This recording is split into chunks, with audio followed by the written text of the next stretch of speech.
اللہ اکبر و کبیرہ لوگوں اندازہ لگاؤ، یہ کلام مقدس کا اعجاز نہیں تو کیا ہے، یہ قرآن کا معجزہ نہیں تو کیا ہے، یہ قرآن کی عظمت نہیں تو پھر اور کیا ہے، یہ قرآن کی شان نہیں تو پھر اور کیا ہے، یہ قرآن کا زندہ معجزہ نہیں تو پھر اور کیا ہے۔ ٹھیک ایک ہفتے کے بعد امام محمد تشریف لائے، امام اعظم رحمت اللہ علیہ نے پوچھا، حافظ بن گئے؟ اللہ اکبر و کبیرہ۔ امام محمد کہنے لگے الحمدللہ، جہاں سے دل چاہے پوچھو۔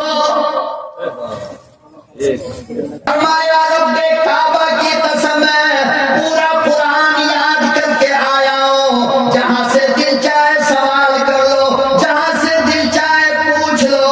امام اعظم ابو حنیفہ کے آنسو گر گئے۔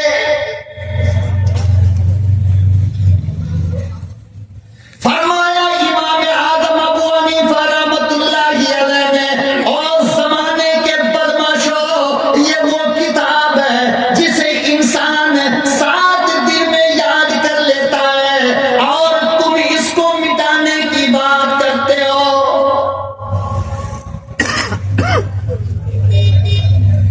تیری نسلیں مٹ جائیں گی،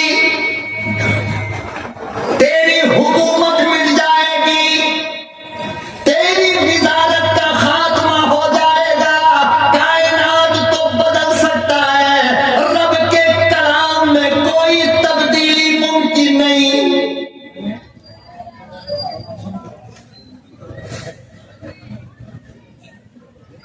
امام اعظم ابو حنیفہ رحمت اللہ علیہ نے، علامہ شبلی نے سیرت نعمان میں لکھا ہے، امام اعظم ابو حنیفہ نے ارشاد فرمایا، او دنیا والو، تم اللہ کا قرآن اسے سمجھتے ہو جو کاغذ کے ٹکڑوں پہ لکھا ہے، میں تو اللہ کا قرآن اسے مانتا ہوں جو میرے بچوں کے سینے میں لکھا ہے۔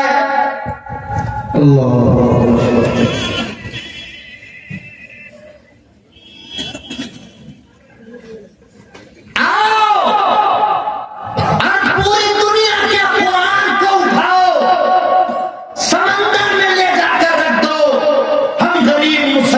کا یہ عقیدہ اور ایمان ہے کہ قرآن کا کاغذ تو گل سکتا ہے، قرآن کا کاغذ تو مٹ سکتا ہے، لیکن ایک نقطہ قرآن کا قیامت تک نہیں مٹ سکتا۔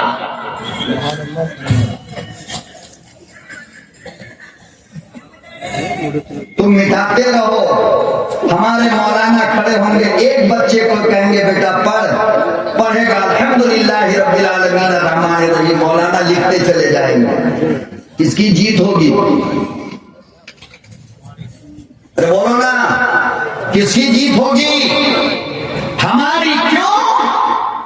اس لیے کہ علم شریعت،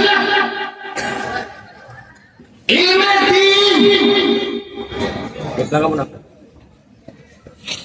علم محمد عربی صلی اللہ علیہ وسلم، کاغذ پہ لکھے ہوئے علم کا نام بولو بھائی، علم کا نام نہیں ہے۔ ایک طرف آپ کو قرآن کے حافظ ملیں گے تو دوسری طرف بخاری کے حافظ ملیں گے، ایک طرف آپ کو قرآن کے حافظ ملیں گے تو دوسری طرف مسلم کے حافظ ملیں گے، ایک طرف آپ کو قرآن کا حافظ ملے گا تو ایک طرف دنیا حدیث کے تمہیں حافظ ملیں گے، ایک طرف قرآن کا حافظ ملے گا، حدیث کا حافظ ملے گا، تو تیسری طرف تمہیں فقہ کا حافظ ملے گا۔